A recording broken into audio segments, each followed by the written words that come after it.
চলতি মাসের মধ্যেই লন্ডন থেকে দেশে ফিরবেন বিএনপির চেয়ারপারসন ও সাবেক প্রধানমন্ত্রী খালেদা জিয়া। তার সঙ্গে থাকবেন তারেক রহমানের স্ত্রী জোবাইদা রহমান এবং খালেদা জিয়ার প্রয়াত ছোট ছেলে আরাফাত রহমান কোকোর স্ত্রী সৈয়দা শামিলা রহমানও।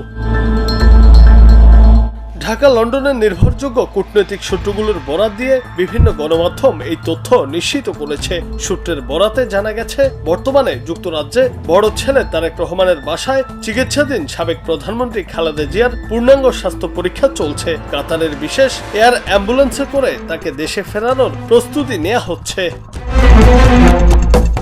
ঢাকার একটি কূটনৈতিক সূত্র জানিয়েছে, খালেদা জিয়াকে লন্ডন থেকে দেশে ফেরাতে কাতারের বিশেষ এয়ার অ্যাম্বুলেন্সের আয়োজন করতে গত সপ্তাহে বিএনপির মহাসচিব মির্জা ফখরুল ইসলাম আলমগীর অন্তর্বর্তী সরকারের পররাষ্ট্র উপদেষ্টা মোহাম্মদ তৌহিদ হোসেনকে চিঠি লিখেছেন। চিঠিতে বলা হয়েছে, খালেদা জিয়া উন্নত চিকিৎসার জন্য বর্তমানে লন্ডনে রয়েছেন। তার শারীরিক অবস্থা স্থিতিশীল, তবে আশঙ্কামুক্ত নয়।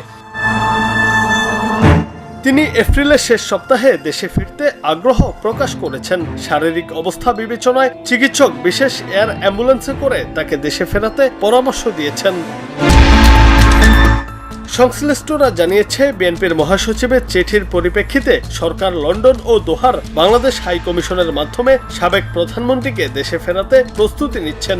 সবকিছু ঠিক থাকলে বুধবার ৩০ এপ্রিলের মধ্যে দেশে ফেরার কথা রয়েছে বেগম খালেদা জিয়ার। জুনায়েদ আহমেদ, বাংলা টিভি।